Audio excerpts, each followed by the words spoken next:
भगवते वासुदेवाय। ओम नमो भगवते वासुदेवाय। ओम अज्ञानतिमिरञ्जस्य ज्ञानाञ्जनशलाकये चक्षुरुन्मीलितं येन तस्मै श्रीगुरवे नमः। श्रीचैतन्यमनोभीष्टं स्थापितं येन भूतले स्वयं रूपगदा मह्यं ददाति स्वपदान्तिकं। वन्देऽहं श्रीगुरु श्रीयुतपथकमलं श्रीगुरुन् वैष्णवां च श्रीरूपं सागरजातं सहगण रघुनाथान्वितं तां सजीवं साद्वैतं सावधूतं परिजनसहितं कृष्णचैतन्यदेवं श्रीराधा कृष्णपादान् सहगण ललिता श्रीविशाखान्वितं च। हे कृष्ण करुणा सिन्धु दीनबन्धो जगत्पते गोपेश गोपिका कान्त राधा कान्त नमोस्तुते। जयदां सुरदौ पंगोर्मम मन्दमतिर्गति मत्सर्वस्य पादाम्बोजौ राधा मदनमोहनौ दिव्यवृंदारण्य कल्पद्रुमादग श्रीमत् रत्नाकारो सिंहासनस्थौ श्रीमत् राधा शील गोविंद देवो प्रेस्ते लिबि सेव्यमानो स्मरामि। श्रीमान् रासरसारंभि वंशी वटतटस्थित कर्षन् वेणुस्वनैर्गोपीर्गोपीनाथ श्री अस्तु नः। तप्त कांचन गौरांगी राधे वृंदावनेश्वरी वृषभानुसुते देवी प्रणमामि हरिप्रिये। वाञ्छाकल्पतरुभ्यश्च कृपा सिन्धुभ्येव च पतितानां पावनेभ्यो वैष्णवेभ्यो नमो नमः। नमः ओं विष्णुपादाय कृष्णप्रेष्ठाय भूतले श्रीमते भक्ति विकास स्वामिनिति नामिने। नमः ओं विष्णुपादाय कृष्णप्रेष्ठाय भूतले श्रीमते भक्ति वेदांत स्वामिनिति नामिने। नमस्ते सारस्वते देवे गौरवाणी प्रचारिणे निर्विशेष शून्यवादी पाश्चात्य देशतारिणे। श्री कृष्ण चैतन्य प्रभु नित्यानंद श्री अद्वैत गदाधर शिवाशादि गौर भक्त वृंद। हरे कृष्ण कृष्ण कृष्ण हरे हरे, हरे राम राम राम हरे हरे। भागवत प्रार्थனை. कृष्णादन्यमजानत शनमपि स्वप्नेऽपि विश्वेश्वरे तस्मिन् भक्तिं महैतु किं विदततो हृत्काय वग्भिर्सदा। शीलान् सद्गुणपुञ्जकेलिनिलयान् प्रेमावतारानहं वन्दे भागवतानिमम् अनुलवम् मूर्ध्ना निपत्यर्षितौ। सर्वशास्त्राद्विपीयूषा सर्ववेदैकसत्फला सर्वसिद्धान्तरत्नाढ्य सर्वलोकैकदृक्पृता सर्वभागवतप्राण श्रीमद्भागवतप्रभो कलिद्वन्द्वोदितादित्य श्रीकृष्ण परिवर्तित परमानंद पाठाय प्रेम वक्षाक्षराय ते सर्वदा सर्वसेव्याय श्रीकृष्णाय नमोस्तुमे। मतेक बंधो मत संगिन मत गुरु मन महादन मन निस्तारक मत भाग्य मदानंद नमोस्तुते। असाधु साधु ददायिन अधिनोच्यता करा आना मुंच कदाचिन मां प्रेमना हृत्कंठयोस्पुरा. ஓ எல்லா வேத இலக்கியங்களிலிருந்தும் கடைந்தெடுக்கப்பட்ட அமிர்தமே, வேதங்களின் மிக முக்கியமான ஆன்மீக பழமே, எல்லா தத்துவங்களின் முடிவுகளான ஆபரணங்களை கொண்டவரே, உலக மக்களுக்கு ஆன்மீக பார்வையை கொடுப்பவர் மற்றும் வைஷ்ணவர்களின் உயிர் மூச்சாக விளங்குபவரே, பகவானே நீர் கலியுகத்தின் இருளை போக்குவதற்காக உதித்த சூரியன், உண்மையில் நீர் எங்களிடம் திரும்பி வந்த கிருஷ்ணர். ஓ ஸ்ரீமத் பாகவதமே, உங்களுக்கு என் பணிவான வணக்கங்கள். உங்களை படிப்பவர்கள் உன்னத ஆனந்தத்தை அடைவார்கள், ஏனெனில் உங்கள் எழுத்துக்கள் அவர்களுக்கு தூய பக்தி தொண்டை பொழிகின்றது. நீங்கள் பகவான் கிருஷ்ணரின் அவதாரமாக இருப்பதால் எப்பொழுதும் அனைவரும் உங்களுக்கு தொண்டு புரிய வேண்டும். ஓ ஸ்ரீமத் பாகவதமே, என்னுடைய ஒரே நண்பரே, என்னுடன் இருப்பவரே, என்னுடைய ஆசிரியரே, என்னுடைய மிகப்பெரிய சொத்துமாகவும் என்னை விடுவிப்பவருமாகவும் இருப்பவரே, என்னுடைய மரியாதை கலந்த வணக்கங்களை ஏற்றுக்கொள்ளுங்கள். ஓ ஸ்ரீமத் பாகவதமே, புனிதமற்றவருக்கும் புனிதத்தை வழங்குபவரே, மிகவும் வீழ்ச்சி அடைந்தவர்களை உயர்த்துபவரே, என்னை எப்பொழுதும் கைவிட வேண்டாம். கிருஷ்ணருக்கான தூய பக்தி தொண்டுடன் எப்பொழுதும் என் இதயத்திலும் தொண்டையிலும் தோன்றுவீராக. ஸ்ரீமத் பாகவதம் கி ஜெய். ஸ்ரீல பிரபுபாத் கி ஜெய். ஸ்ரீமத் பாகவதம் காண்டம் 11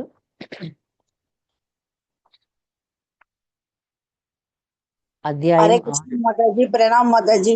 அத்தியாயம் 6. இந்த வாரம் இந்த 6வது அத்தியாயத்தை முடிச்சிடலாம். 1ல இருந்து 20 வரைக்கும் உள்ள கேள்விகளுக்கான பதில்களை பார்த்துட்டு 20ல இருந்து 50 வரைக்கும் இந்த ஸ்லோகத்தை முடிக்கலாம் இன்னைக்கு. எது வம்சம் பிரபாசைக்கு செல்லுதல். முதல் கேள்வி, பகவானை தரிசிக்க வந்த தேவர்களின் வகைராக்களில் 5 கூறவும். ஹரே கிருஷ்ண மாதாஜி. ஆதித்யர்கள், வசுக்கள், அஸ்வின்கள், ரிபுக்கள், ஆ, ஆங்கிரசர்கள். ஹரே சரி, கிருஷ்ண. சரியா சொன்னீங்க. தேவர்களுக்கு யாரை தரிசிப்பது சுலபம், யாரை தரிசிப்பது கடினம்? சொல்லுங்க சுபாங்கி மாதாஜி. சுபாங்கி மாதாஜி. ஹரே கிருஷ்ண மாதாஜி. ஆ. பகவானின் வடிவங்களை தரிசிப்பது தேவர்களுக்கு சகஜமாக இருந்தது. ஆனால் அவரது பல்வேறு விஷ்ணு அம்சங்களை சகஜமாக தரிசிப்பதற்கு கடினம். இல்ல இல்ல கிருஷ்ண தரிசனம் இல்ல, விஷ்ணு அம்சங்களை தரிசிக்கிறது சுலபம். வாமனர், உபேந்திரர் அந்த மாதிரி. ஆனா அதே கிருஷ்ணரை தரிசிக்கிறது கஷ்டம். கிருஷ்ணர் தான் எல்லாத்துக்கும், எல்லா அவதாரத்துக்கும் மூலம். விஷ்ணு வந்து அவங்க பார்த்துட்டே இருக்கிறாங்க. பார்க்கடல்ல வந்து சிரோதக சாய் விஷ்ணு இருக்கிறார். அவரை வந்து தினமும் கூட பார்ப்பாங்க. அவங்க தினமும் ஒரு வாரம் தினமும் வந்து பர்சனலா சில நேரங்கள்ல ஆர்த்தி எடுத்து பாரோம் தேவர்கள் கிட்ட. ஏன்னா இங்கேயே இருக்கிறார், பௌதிக உலகத்திலே இருக்கிறார், பார்க்கடல்ல பள்ளி கொள்கின்ற பெருமாள். ஆனா கிருஷ்ணர் பார்க்கறது கஷ்டம். சரியா? கிருஷ்ணர் அவருக்கும் மூலம்.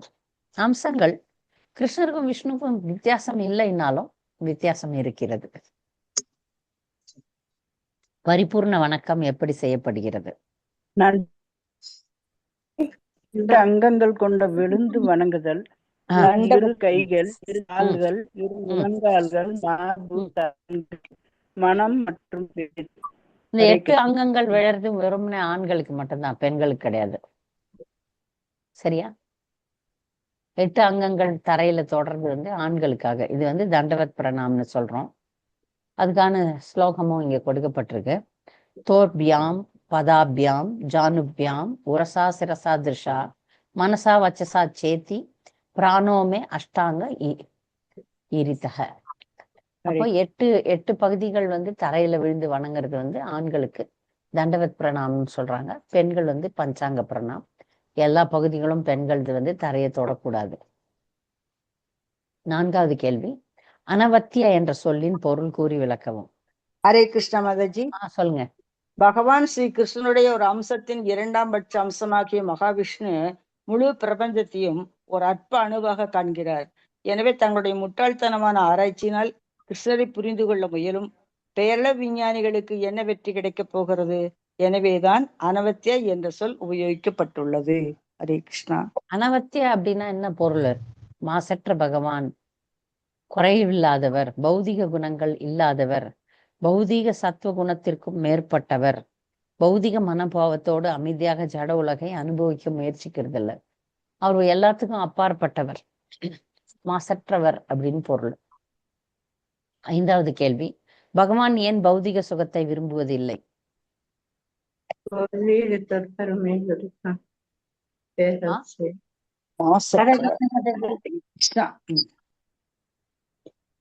ஹரே கிருஷ்ணா. சொல்லுங்க மாதாஜி. பகவான் வந்து ரஜகுண ஆதிக்கம் இல்லாததுனால பௌதிக தற்பன்மை, வருத்தம், பேராசை, இம்சை குணங்களை வெளிப்படுத்துவதில்லை. பகவான் வந்து பௌதிக சத்துவகுணத்துக்கு மேற்பட்டவர் என்பதால் அவர் வந்து பௌதிக மனோபாவத்தோடு அமைதியாக ஜட உலகில் அனுபவிக்க முயற்சிப்பதில்லை. ஹரே கிருஷ்ணா. ஸ்வே சுகே நான் வேற மாதிரி கொடுத்திருக்கேன் மாதாஜி. கிருஷ்ண லோகத்திலும் பிற வைகுண்ட லோகங்களில் நடைபெறும் இந்த லீலைகள் நித்தியமானவை, குற்றமற்றவை, ஆனந்தமயமானவை. எனவே பகவான் பௌதிக சுகத்தை விரும்புவதில்லை. ஏன்னா அவர் வந்து எப்போதும் உன்னதமான சுகத்தை அனுபவிச்சுட்டு இருக்கிறாரு. இது வந்து ஒரு பௌதிக சுகம் வந்து ஒரு நிரந்தரம் இல்லாத ஒரு உண்மையான சுகம் கிடையாது. அதுக்கு இவருக்கு இது தேவையே இல்லை. அவருக்கு அவரது எண்ணற்ற சகாக்களோட உன்னதமா இருக்கிறார். எப்பொழுதும் நித்தியமாக சந்தோஷமா இருக்கிறவருக்கு அல்ப சுகம் தேவையில்லையே. ஆனால் அவருக்கு இது தேவையே கிடையாது, தேவையும் இல்லை, அவர் விரும்புறதும் கிடையாது. 6வது கேள்வி, பகவானால் காப்பாற்றப்படுவதற்கோ அல்லது தூய்மை அடைவதற்கோ எது முக்கியம்? 2 விஷயம். நம்பிக்கை மாதாஜி. அசையாத நம்பிக்கை. பகவான் பேரில் பக்தனுக்குள்ள அசையாத நம்பிக்கை, தூய பக்தி. அததான் தூய பக்தின்னு சொல்றோம். அந்த நம்பிக்கை இருந்தால்தான் பகவான் காப்பாத்துவாரு. இல்லைன்னா எப்படி காப்பாத்துவாரு? இவர் காப்பாத்துவாருன்னு நீங்க நம்பலன்னா அவர் எப்படி வருவாரு? நம்ம நம்பிதானே அவர் நம்மளை காப்பாத்துவாருன்னு. அதுதான் நம்மளை காப்பாத்துறதுக்கான ஒரு விஷயம். என் பக்தன் என்னை நம்புறான், கண்டிப்பா காப்பாத்துவேன் அப்படின்னு காப்பாத்த வருவார். அசைக்க முடியாத நம்பிக்கை. நன்றி, சரியா சொன்னீங்க. 7வது கேள்வி, தூமகேது என்றால் என்ன? தூமகேது என்ற சொல் சிவபெருமானை பிரதிநிதிக்கின்ற சுடர்விட்டு பிரகாசிக்கும் வால் நட்சத்திரத்தை அல்லது நெருப்பை குறிக்கிறது. கிருஷ்ணரின் தாமரை பாதங்களையும் குறிக்கிறது. பௌதிகத்தை எரிக்கும் கிருஷ்ணரின் தாமரை பாதங்களையும் குறிக்கிறது. நன்றி. ஒன்றுதான் குறிச்சு வச்சிருந்தேன் நான். ரெண்டு இருக்கு. சிவபெருமான குறிக்கிறது வால் நட்சத்திரம். இன்னொன்னு வந்து கிருஷ்ணருடைய தாமரை பாதங்களை குறிக்கிறது. அடுத்து சம விபூதையே பொருள் கூறுக. சமமான ஐஸ்வர்யம் சொல் தூய பக்தர்கள் பரமபதம் அடைந்து ஆன்மீக உலகின் எல்லையற்ற ஆனந்தத்தை அனுபவிக்கின்றனர் என்பதை சுட்டிக்காட்டுகிறது. சரியா சொன்னீங்க. சம விபூதி, விபூதினா அவரை மாதிரி பகவான் பவர்லயே வந்து ஐஸ்வர்யம் கிடைக்கும். அதுதான் சொல்றது சமமான ஐஸ்வர்யம். 9வது கேள்வி, வியூஹே என்ற சொல் யாரை குறிக்கிறது? வியூஹே. சாந்தாமணி மாதாஜி. ஹரே கிருஷ்ண. பக்தி சித்தாந்த சரஸ்வதி தாகூரின் கருத்துப்படி இச்லோகத்தில் வியூஹே என்ற சொல் 3 புருஷ அவதாரங்களான மகாவிஷ்ணு, கர்ப்போதக சாய் விஷ்ணு மற்றும் சீரோதக சாய் விஷ்ணுவையும் வாசுதேவரையும் சுட்டிக்காட்டுகிறது. வியூகம்னால 4 பேர் இல்ல, 4 பேர். அந்த 4 பேரை குறிக்கிறது. மகாவிஷ்ணு, கர்ப்போதக சாய் விஷ்ணு, சிரோதக சாய் விஷ்ணு, வாசுதேவ கிருஷ்ணர். சரியா சொன்னீங்க, நன்றி. அடுத்த கேள்வி, அஷ்டாங்க யோகிகள் மற்றும் தூய பக்தர்களின் ஆவல் யாது? அஷ்டாங்க யோகிகள் எதை விரும்புறாங்க, தூய பக்தர்கள் எதை விரும்புறாங்க? சொல்லுங்க புஷ்பமுக்கா மாதாஜி. ஹரே கிருஷ்ணா. அஷ்டாங்க யோகிகள் வந்து பகவானுடைய யோக சக்திகளை பற்றி அறிவை பெற ஆவலாக இருக்கிறாங்க. தூய பக்தர்களும் பரம பாகவத தூய அன்பு பரவச நிலையில் பகவானின் தாமரை பாதங்களுக்கு தொண்டு புரியும் விருப்பத்துடன் மாயையை கடக்க ஆவலாக உள்ளனர். சரியா சொன்னீங்க, நன்றி. அவங்க வந்து மாயையை கடக்கணும், ஆனா பக்தி தொண்டு செய்து கடக்கணும்னு விரும்புறாங்க. இவங்களுக்கு வந்து யோக சக்தி பெறணும்னு ஆசைப்படுறாங்க அஷ்டாங்க யோகிகள்.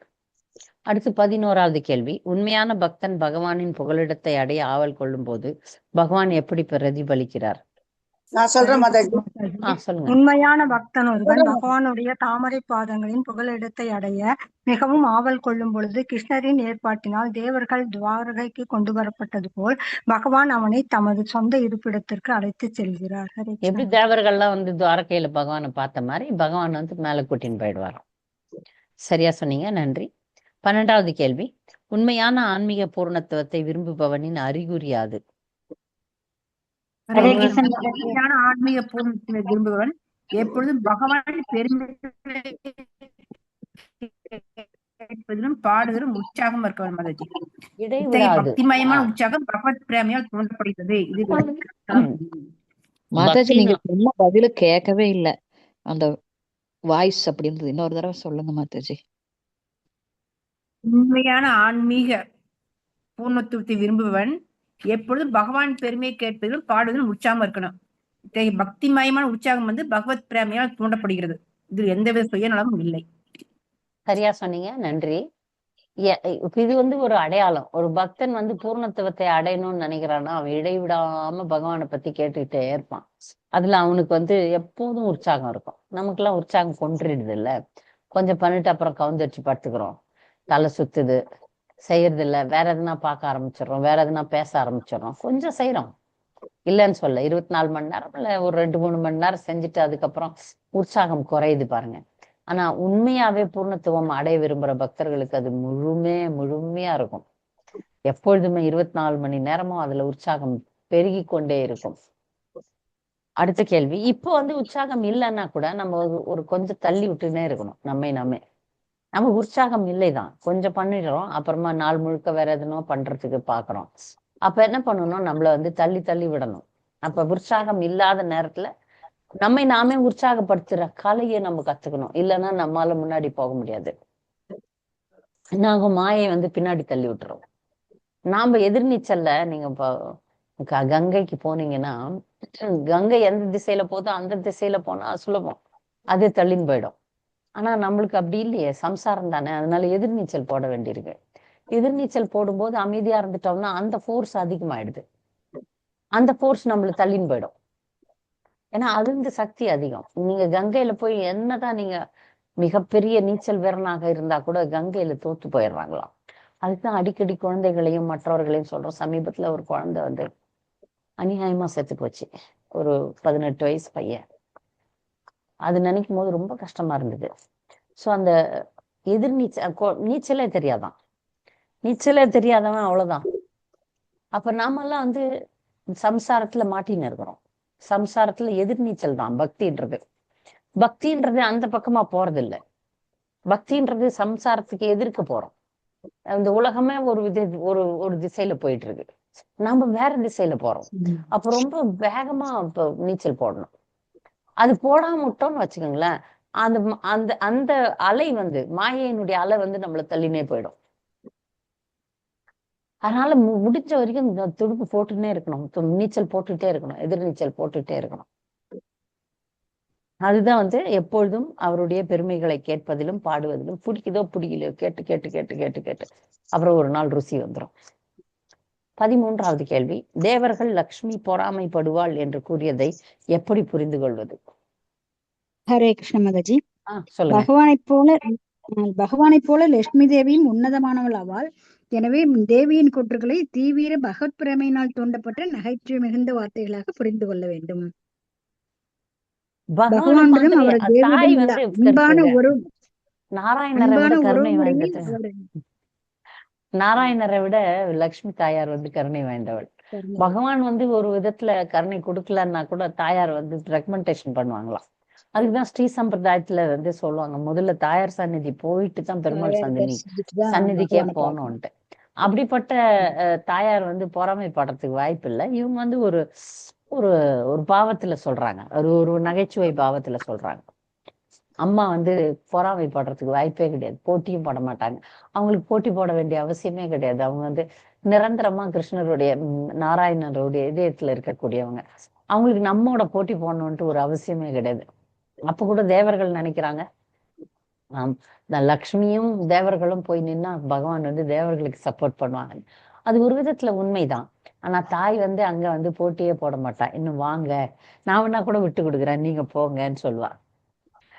அடுத்த கேள்வி, வாமன தேவரின் திருவடிகள் எவ்வாறு காட்சி அளித்தன? ஹரே கிருஷ்ண மாதாஜி. வாமன தேவர் தமது பாதத்தை மேல் நோக்கி நீட்டி பிரபஞ்ச ஓட்டில் ஒரு துவாரத்தை ஏற்படுத்தியதால் அவரது திருப்பாதத்தின் வழியாக புனித கங்கை நீர் பெருக்கெடுத்து பிரபஞ்சத்தில் ஓடியது. இது அற்புதமான ஒரு வெற்றி கொடியுடன் கூடிய கொடிக்கம்பம் போல் காட்சியளித்தது. சரியா சொன்னீங்க, நன்றி. அடுத்து, பகவான் ஜீவராசிகளுக்கு எவ்வாறு வெற்றி தோல்வியை நல்குகிறார்? பகவான் ஜீவராசிகளுக்கு எப்படி வெற்றி தோல்வியை தரார்? படிக்கூட தேவையில்லை. நவமணி மாதாஜி. ஒவ்வொரு ஜீவராசியும் பகவானின் உறுதியான கட்டுப்பாட்டில் இருப்பதால் அவர்களின் வெற்றியும் தோல்வியும் எப்பொழுதும் பகவானின் கைகளிலே உள்ளன. இது ஜீவராசியின் சுதந்திரத்தில் குறிப்பிடுவதாவது. ஏனென்றால் ஜீவராசிகள் தகுதிக்கேற்ப அவர்கள் வெற்றியோ தோல்வியோ பகவான் அருள்கிறார். வழக்கு மன்றத்தில் நீதிபதியால் தான் வெற்றியும் தோல்வியும் நிர்ணயிக்கப்படுகின்றன. ஆனால் அவருக்கு பாதகமோ சாதகமோ இல்லாத சட்டங்களுக்கு ஏற்பவே நீதிபதி செயல்படுகிறார். இப்ப வந்து யாரு அவங்க, இப்ப நீங்க வெற்றிக்கு தகுதியானவர்களா இருந்தா வெற்றி கொடுப்பாரு, தோல்வியா இருந்தா தோல்விதான். அவர் இதுல தலையிடுறது இல்ல.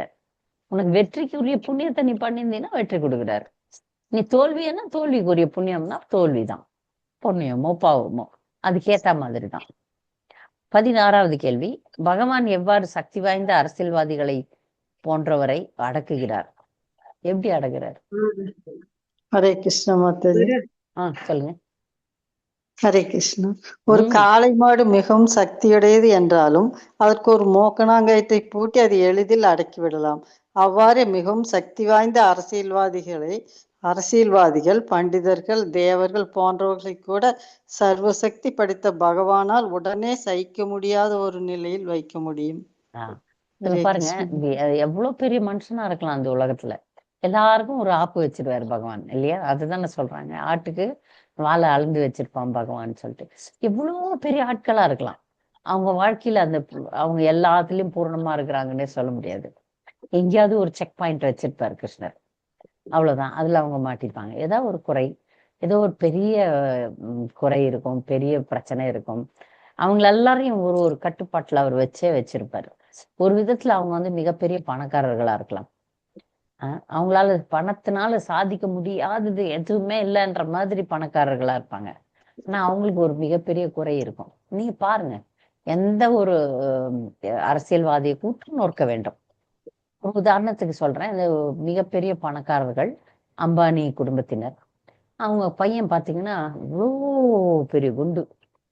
இப்ப நம்மை பொறுத்த வரைக்கும் நமக்கெல்லாம் தெரியுது, ஒரு நோய் வந்தா மருத்துவர்கிட்ட போனோம். மருத்துவர், ஒரு குறிப்பிட்ட மருத்துவர், ரொம்ப எந்த நோயும் குணமாக்கக்கூடிய மருத்துவர் பாத்தீங்கன்னா நிறைய பணம் வாங்கலாம். அதுக்கே பயந்து நம்ம போக மாட்டோம். ஏன்னா நமக்கு அது ஒரு தடையாவே நிற்கும். இந்த மாதிரி நிறைய சில டாக்டர்ஸ் எல்லாம் அப்பாயின்மெண்ட்ஸை கொடுக்க மாட்டாங்க. அப்ப நாம நினைக்கிறோம் பணம் இருந்தா இது சாதிச்சிட முடியும்னு. இல்லை, நாம இந்த வியாதியில அவதிப்படணும்னு இருந்தா நம்ம இந்த உலகத்தையே விலை கொடுத்து வாங்கக்கூடிய பணக்காரர்களா இருந்தாலும் வியாதி போகாது. அதுதான் நான் அந்த குண்டு பையன்கிட்ட இருந்து நான் கத்துக்கிட்டேன். அவங்களால சாதிக்க முடியாதது என்ன இருக்குது? உலகத்துல இருக்கிற எந்த டாக்டரையும் விலை கொடுத்து வாங்கிக்கலாம். அவ்வளவு பணம் இருக்குங்க, அவ்வளவு பணம் இருக்கு. அப்போ ஒரு மருத்துவராலையும் அவன் அந்த பையனை சரி பண்ண முடியல பாருங்க, இல்லையா? இப்ப ஒபிசிட்டி, குண்டா இருக்கிறத குறைக்கிறதுல நம்மள மாதிரி ஆளெல்லாம் போனோம்னு 10 நாள்ல உடம்பு குறைச்சிடலாம். அந்த மாதிரி பையன் மருத்துவ நிறைய வசதி. சாப்பிடுவானுங்க மாதாஜி. சாப்பிடணும் இல்லையா மாதாஜி? சாப்பிடறதுனால குண்டாவது இல்ல இல்ல மாதாஜி. சொல்றேங்க, ஆர்டர் பண்ணி சாப்பிடறதுலயும் கூட ஆர்டர் பண்ண கூட தப்புன்னு சொல்லி வேற வாங்கி சாப்பிட்டாங்க இந்த பையன். அதனால அப்படி கிடையாது மாதாஜி, சாப்பிடறதுனால குண்டாவது இல்ல, அது ஒரு வியாதி. அது வியாதி. ஒரு அளவுக்கு மேல குண்டா இருக்கிறாங்கன்னா அது வியாதி. அப்போ அந்த வியாதி அவங்க நினைச்சாங்கன்னா அது நல்லவும் சாப்பிடலாம், வியாதி இல்லாமலும் இருக்கலாம், இல்லையா? அந்த மாதிரி மருத்துவர்களை அவங்க உலகத்துல இருக்கிற சிறந்த மருத்துவர்களை அவங்களால கண்டறிய முடியும், செய்ய முடியும், எல்லாமே பண்ண முடியும். ஆனாலும் அங்க ஆப்பு வச்சிருக்கிறார் பகவான். இந்த நோயை உங்களால குணப்படுத்த முடியாது, இது அவ்வளவுதான், நீ இப்படிதான் வாழ்ந்தாகணும் அப்படின்னு வைக்கிறாரு. ஒண்ணுமே பண்ண முடியாது. எதையும் விலை கொடுத்து வாங்குறாங்கல்ல, எதை நினைச்சாலும் விலை கொடுத்து வாங்குறாங்க.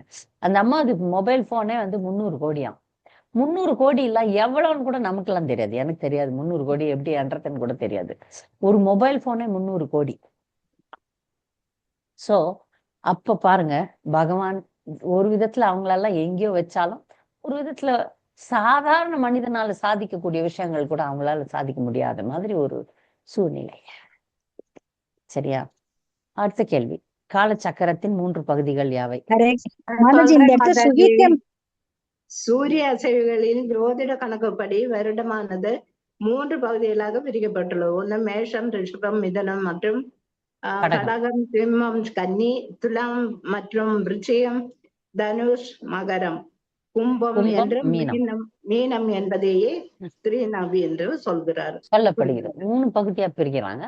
4 ராசியை போட்டு 12 ராசிகளை வச்சு காலம் வந்து 3ஆ பிரிக்கப்படுது. நான் முதல்ல நினைச்சேன் கடந்த காலம், நிகழ்காலம், வருங்காலம்னு நினைச்சேன். இந்த காலத்தையே வந்து ராசிகளாக போட்டு அந்த ராசிகள், இப்போ இந்த காலச்சக்கரம் வந்து இந்த ராசிகள் முதல்ல 4 ராசி போகும், அதுக்கப்புறம் அடுத்த 4 ராசி, அதுக்கப்புறம் அடுத்த 4 ராசி. அதுதான் நம்ம இந்த சொல்றோம் இல்லையா, இந்த ராசி ஓடுது அந்த ராசி ஓடுதுன்னு. சரியா சொன்னீங்க மாதாஜி. அடுத்த கேள்வி, கபீர ரய பொருள் கூறுக. ஹரே கிருஷ்ணா மாதாஜி. நான் சொல்றேன் மாதாஜி, கபீர ரய கண்ணுக்கு தெரியாத வேகமும் சக்தியும் என்று சொல். நம்ம கண்ணுக்கே தெரியாது அவ்வளவு வேகமாவும் சத்தியமாவும் சக்தியோடும் காலம் ஓடிக்கொண்டிருக்கிறது. 19வது கேள்வி, பகவான் புருஷோத்தமராக கொண்டாடப்படுகிறார், பகவத்கீதை ஸ்லோகம் கூறவும்.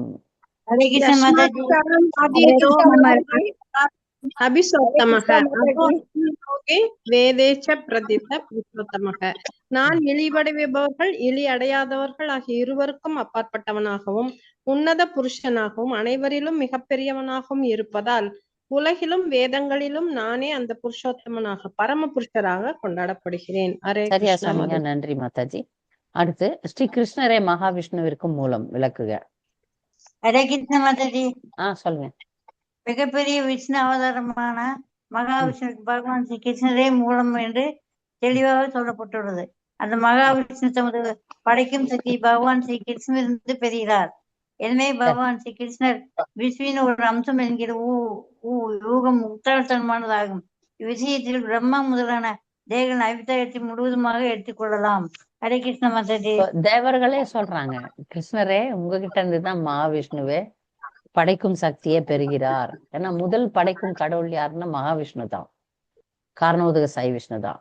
அதனால அவர் எங்கிருந்து சக்தியை பெறுகிறார்னா கிருஷ்ணரிடம் இருந்து தான் பெறுகிறார். ஏன்னா அவர் அவருடைய விரிவாங்கம். அவர்கிட்ட இருந்து சக்தியை பிரம்மா பெறுகிறார். அடுத்த கேள்வி, யோகிகளும் தத்துவவாதிகளும் ஏன் அச்சமடைகின்றனர்? ஹரே கிருஷ்ண மாதாஜி. சொல்றேன் மாதாஜி. சொல்லுங்க முத்துலட்சுமி மாதாஜி. அறிவொளியை தேடும் பாதையில் துறந்திருக்க வேண்டிய பௌதீக பொருட்களை நினைப்பதாலேயே பிற ஜீவராசிகளும் யோகிகளும் தத்துவவாதிகளும் கூட நிம்மதியிலிருந்து அச்சமடைகின்றனர்.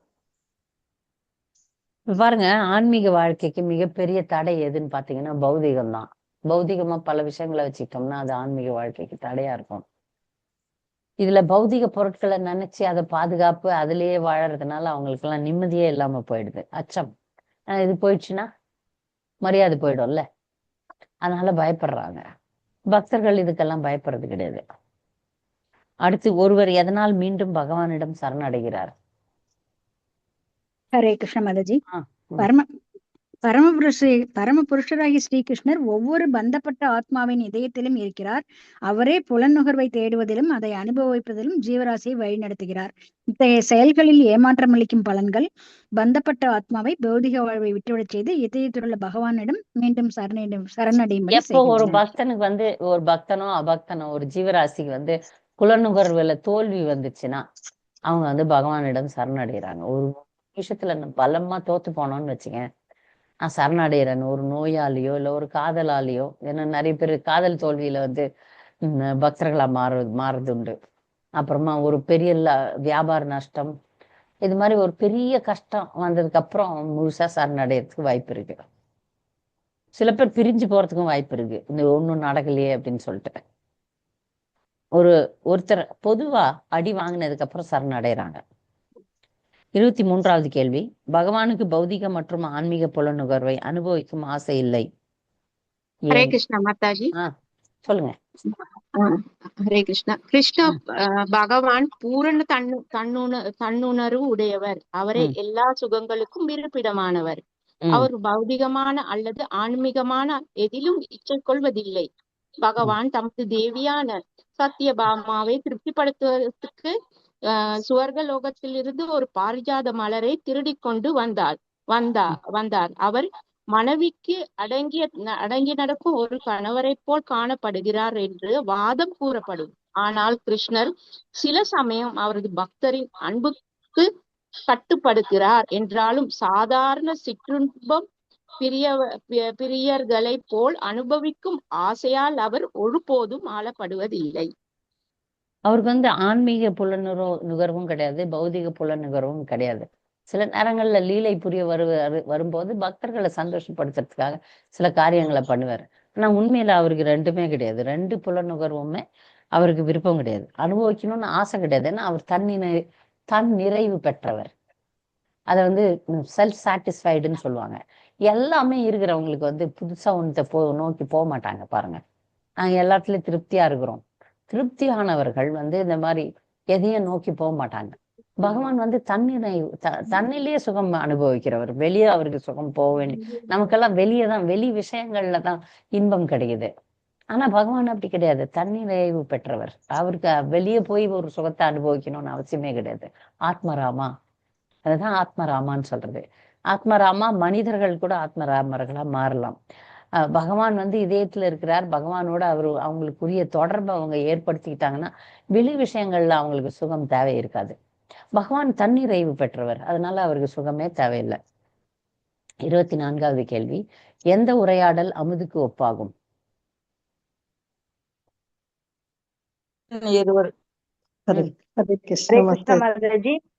ஆன்மீக குரு உண்மையராகவும் சீடன் உண்மையும் அடக்கமுள்ளவராகவும் இருப்பார்களானால் இவ்விருவருக்கும் இடையில் நிகழும் உரையாடல் குரு சீடன் ஆகிய இருவருக்குமே அமுதுக்கு ஒப்பாகும். சீடனும் குருவும் பேசுற அந்த பகவானை பற்றின விஷயங்கள் வந்து அமுதுக்கு ஒப்பானவை. 25வது கேள்வி, எது சரணாமிர்தம் எனப்படுகிறது? பகவானின் தாமரை பாதங்களை கழுவிய தீர்த்தம் சரணாமிர்தம். அபிஷேக நீரை வந்து நம்ம சரணாமிர்தம் சொல்றோம். நன்றி. சுகி சத பொருள் கூறுக. சுகி சத. ஹரே கிருஷ்ண மாதாஜி. தூய்மை அடைய பாடுபடுவது. ஹரே சொல்லுங்க மாதாஜி.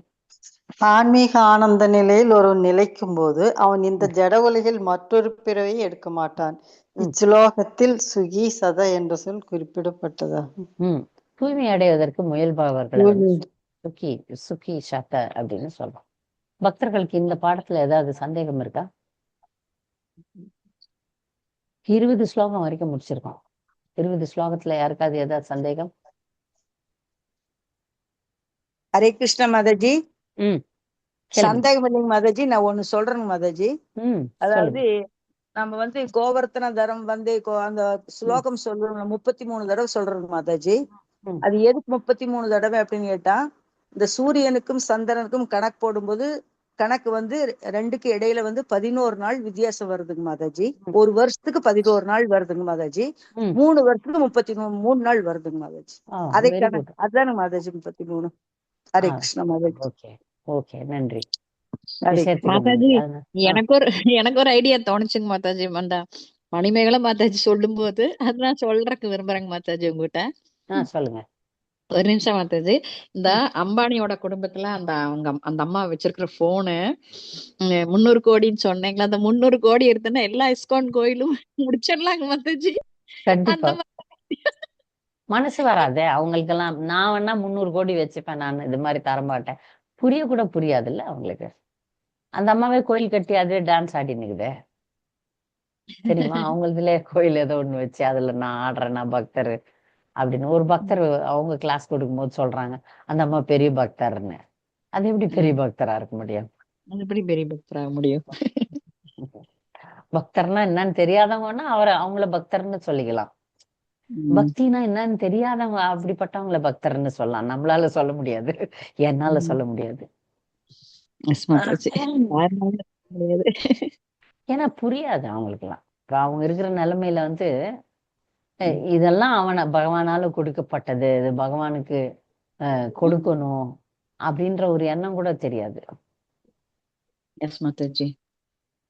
ஹரே கிருஷ்ண மாதாஜி. மாதாஜி மாதாஜி, எனக்கு ஒரு டவுட் வந்தது. இந்த கிருஷ்ணருக்கு ஸ்பிரிச்சுவல் சென்ஸ் கிராட்டிபிகேஷனும் கிடையாது இப்போ தெரிஞ்சுக்கிட்டோம்ல மாதாஜி.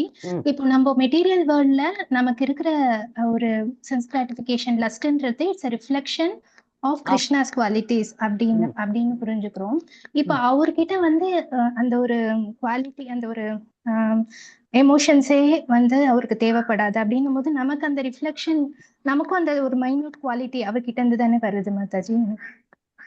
அப்படி ரிலேட் பண்றேன். என்ஜாய் பண்ற டெண்டன்சி வேற, நல்லா புரிஞ்சுக்கங்க. அவர் என்ஜாய் பண்ணணும்னு சொல்ல, அது ஒரு குணம். அவர் அன்பானவர். நீங்க சொல்றது அன்பு. அந்த அன்பு தான் ரிஃப்ளெக்ஷன் இங்க லஸ்ட் ஆயிடுச்சு, புரியுதா? இது குணம். ஆனா அவர் அனுபவிக்கணும்னு விரும்புறது இல்ல. ஏன்னா எல்லாமே அவர்கிட்ட இருக்கு, புரியுதா? அவர் அனுபவிக்காதவரா இருந்தா அனுபவிக்கிறதுக்கு ஆசை இருக்கும். அவருக்கு எல்லாமே இருக்கு. சந்தோஷத்தை நோக்கி ஓடுவாங்க. சாப்பாடே இல்லாதவங்க தான் சாப்பாடு சாப்பிடணும்னு ஆசைப்படுவாங்க. நம்ம எப்பவுமே நல்ல 3 வேளை நல்லா சாப்பிட்டு இருக்கிறவங்களுக்கு சாப்பிடணும் அப்படின்றது ஒரு ஆவல் இருக்காது. எப்போதும் திருப்தியா இருக்கிறார் அவர். அவருக்கு எந்த குறையும் கிடையாது. அதனால புலனுகர்வு தேடி போறதோ புலனுகர்வோ கிடையாது அவருக்கு. ஏன்னா அவர் செல்ஃப் சாட்டிஸ்ஃபைடு, எப்போ நிரம்பியே இருக்கிறாரு, குறைவே இல்லை. நீங்க சொல்றது குணம், அன்பா இருக்கிறது ஒரு குணம். அந்த அன்பு தான் இங்க காமமா தெரிஞ்சிருக்கு. அதுக்கு அவருக்கு ஆவல் கிடையாது. அதாவது ஸ்பிரிச்சுவல் சென்ஸ் கிராட்டிபிகேஷனுக்கோ இல்ல மெட்டீரியல் சென்ஸ் கிராட்டிபிகேஷனுக்கோ அவர் தேடவே தேவையில்லை. அதை அடையணும்ன்ற விருப்பமே இல்லை அவருக்கு, அடையணும்ன்ற அவசியமும் இல்லை. ஏன்னா இருக்கு அவர்கிட்ட, எல்லாமே இருக்கு. அவருக்கு என்ன வேணுமோ அதெல்லாம் இருக்கு. நம்மள மாதிரி இல்லைன்றத சொல்றதுக்காக நம்ம அதுக்கெல்லாம் அலையறோம்ல. சென்ஸ் கிராட்டிபிகேஷன் நமக்கு இருக்கு இல்ல, அது இல்ல அவருக்கு, தேவையில்லை அவருக்கு. சரி, எப்போதும் ஃபுல்லா சாப்பிட்டே இருக்கிறவனுக்கு பசி எடுக்காது. எப்போதும் ஃபுல்லு. பசினால என்னன்னு தெரியாது, பகவானுக்கு வருத்தம்னால என்னன்னு தெரியாது, தெரியுமா? அதெல்லாம் அது வந்து பக்தர்கள் கூட அந்த நிலையை அடைய முடியும். அதான் ஆத்மராமான்னு சொன்னது, செல்ஃப் சாட்டிஸ்ஃபைடு, கம்ப்ளீட்லி சாட்டிஸ்ஃபைடு இன் செல்ஃப். அப்படி இருக்கும்போது எமோஷன்ஸ்லாம் இருக்கு, அன்பு இருக்கும், அன்பு இருக்கு பகவானுக்கு, தன் பக்தர்கள் மேல அன்பு இருக்கு. அந்த மாதிரி இருக்கு. அதனுடைய ரிஃப்ளெக்ஷன்ஸ் தான் இங்க இருக்குன்றது உண்மைதான். ஆனா அவருக்கு வந்து அது ஒரு தேவை கிடையாது. It is not a necessary. நமக்கு அது தேவை. அதை நோக்கி ஓடுறோம், இன்பத்தை நோக்கி ஓடுறோம். அவர் ஓட தேவையில்லை, அவரே இன்பம் தான். புரியுது மாதாஜி. ஹரே கிருஷ்ணா. ஹரே கிருஷ்ணா. வேற ஏதாவது கேள்விகள்? ஹரே கிருஷ்ண மாதாஜி. அந்த 16வது கொஸ்டின் ஆன்சர்ல உடனேயே சகிக்க முடியாதுங்கிற தப்பு தானே மாதாஜி? சுகிக்க முடியாதுன்னு தானே வரணும். 14வது அத்தியாயம் லாஸ்ட்ல மாதாஜி. 14வது கேள்வியா? 16வது கொஸ்டின் மாதாஜி. 14வது அத்தியாயத்துல வருது பாரு, லாஸ்ட் பேராவில் சர்வசக்தி இல்ல 16வது கொஸ்டின். 16வது ஸ்லோகமா கேள்வியா? 16வது கேள்வி மாதாஜி, ஸ்லோகம் 14. ஓகே, லாஸ்ட்ல வருது பாரு. ஒரே நிமிஷம். அதுல என்ன கேக்குறாங்க? சர்வசக்தி படைத்த பகவானால் உடனேயே சுகிக்க முடியாத நிலையில் ஒரு வைக்க முடியும். அது சகிக்க முடியாது. ஆமா, சகிக்க முடியாது. கரெக்ட்டுங்களா? சரி, நான் சுகிக்க ஸ்பெல்லிங் மிஸ்டேக். சகிக்க முடியாதுன்னு கொடுத்திருக்கு மாதாஜி. எங்களுதெல்லாம் சகிக்க முடியாதுதான் கொடுத்திருக்கு மாதாஜி. சகிக்கதான் கரெக்ட். நான் அது சுகிக்கங்கிறது மாறி ஸ்பெல்லிங் மிஸ்டேக் ஒன்னு கேட்டேன். இல்ல, சகிக்க முடியாத ஒரு நிலையில் வைக்க முடியும். சாதம் போட்டு. ஏன்னா அவங்க அப்படித்தானே, அதைத்தானே நம்ம இப்ப விளக்குறோம். எவ்வளவு பெரிய பணக்காரனா இருந்தாலும் ஒரு பெரிய பிரச்சனையை கொடுத்துடுறாரு. சாதாரண மனுஷனுக்கு கூட அந்த மாதிரி பிரச்சனைகள் இல்ல. ஒரு பணக்காரன் எவ்வளவு பணத்தால சாதிக்க முடியும் அப்படின்னு உலகத்துல அப்படி எதுவும் வியாதியே கிடையாது, தீர்க்க முடியாத வியாதியே கிடையாது. ஆனா அவ்வளவு பணம் இருந்தும் தீராத வியாதி மாதிரி இருக்கு பாருங்க. தீராத வியாதி மாதிரி இருக்கு. இவ்வளவு பணம் இருந்தோம், பணத்தால சாதிக்கலாம் தானே, அப்படிதான் நம்ம நினைக்கிறோம். ஆனா முடியல பாருங்க. ஒவ்வொருத்தருக்கு ஒரு ஒரு விஷயத்த வச்சிடுறாரு பகவான், ஆப்பு வச்சிடுறாரு. புரியுதா? இந்த டாக்டர்ஸ் ஆபரேஷன் அப்புறம் காட் இஸ் கிரேட் தானே சொல்றேன். அப்போ ஒருத்தருக்கும் ஒரு ஒரு விஷயத்துல வந்து அவங்க ஒரு ஒரு செக் பாயிண்ட். ஒரு பெரிய டாக்டர், அவர் பல ஆயிரம் இருதய அறுவை சிகிச்சை பண்ணி வெற்றி பெற்ற மருத்துவர். அவருக்கு வந்து வயிற்று வலியா ஒரு பிரச்சனையா, அதை தீர்க்க முடியாம தற்கொலை பண்ணிக்கினாராம். பெரிய இருதய நோய் நிபுணர் அவரு. ஆனா அவருக்கும் இருக்கிற ஒரு பிரச்சனையை அவரால் தீர்க்க முடியாம தற்கொலை பண்ணதா நான் கேள்விப்பட்டிருக்கேன். சோ பாருங்களேன். அப்ப அவருடைய கான்பிடன்ஸ் லெவல் எவ்வளவு பெருசு இருக்கும். ஏன்னா இருதய அறுவை சிகிச்சைன்றது சாதாரணமான விஷயம் கிடையாது. அதுல இருந்து அவருக்கு தன் பிரச்சனையை தீர்க்க முடியல. அதாவது எவ்வளவு பெரிய ஆளா இருந்தாலும் ஏதாவது ஒரு பிரச்சனையை கொடுக்கிறாரு பகவான். ஏதாவது ஏன்னா இந்த பௌதிக உலகம் அப்படி வடிவமைக்கப்பட்டிருக்கு. நீங்க யாரானா இருங்க, ஏதாவது ஒரு குறை உங்ககிட்ட இல்லாமல் இருக்கவே இருக்காது. குறையா இருக்கலாம், அது ஒரு பிரச்சனையா இருக்கலாம். பெரிய பக்தர்கள்லாம் அதை அப்படியே ஏத்துக்குவாங்க, ஒண்ணுமே சொல்ல மாட்டாங்க, அப்படியே எடுத்துப்பாங்க. இதுதான் நீ எனக்கு அளந்து கொடுத்ததுன்னு. ஆனா அந்த பெரிய பணக்காரர்களோ மருத்துவர்களோ அவங்க அதை போராடி போராடி போராடி போராடி அதுல ஜெயிக்க முடியலன்னும் போதுதான் அந்த பாருங்க, அந்த மருத்துவர் வந்து தற்கொலை பண்ணியிருக்காரு. கரெக்ட் மாதாஜி. ஒரு மாதாஜி கோயம்புத்தூர்லிங்க மாதாஜி டயபெட்டிக் சென்டர் இருக்குதுங்க மாதாஜி. தனியா டயபெட்டிக் சென்டர் இருக்குது ஆர்எஸ்புரத்துல இருந்து. இப்ப வடவழி போயிடுச்சு. அந்த டாக்டர் வந்து மாதாஜி ஒரு பெரிய சென்டர் நடத்திங்க மாதிரி ஆராய்ச்சி பண்ணி என்னென்ன செய்யலாங்கிறதெல்லாம் செஞ்சு கொடுத்துட்டு இருந்தாரு. நாங்களாம் அந்த சென்டருக்கு போயிட்டு இருந்தோங்க மாதாஜி. அந்த டாக்டருக்கே நோய் என்ன தெரிஞ்சோ தெரியலையா மாதாஜி, அவருக்கு வந்து கிட்னி ப்ராப்ளம் ஆகி இறந்துட்டாரு மாதாஜி. பாருங்க,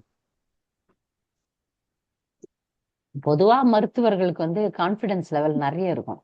ஏன்னா அவங்க பல பேருடைய பிரச்சனையை அவங்க தீக்குறாங்க. ஆனா அவங்க பிரச்சனையை அவங்களால தீர்க்க முடியல பாருங்க. நிறைய சிக்கல்கள் வந்து பௌதிக உலகத்துல பகவான் வைக்கிறாரு. நீ ஒரு விதத்துல பெரிய ஆளா இருக்கலாம், பல விதத்துல நீ கீழே இறக்கிடுவேன் நான் உன்னை அப்படின்னு சொல்லுவாரு. அதை புரிஞ்சுக்கணும், அவ்வளவுதான். சரியா?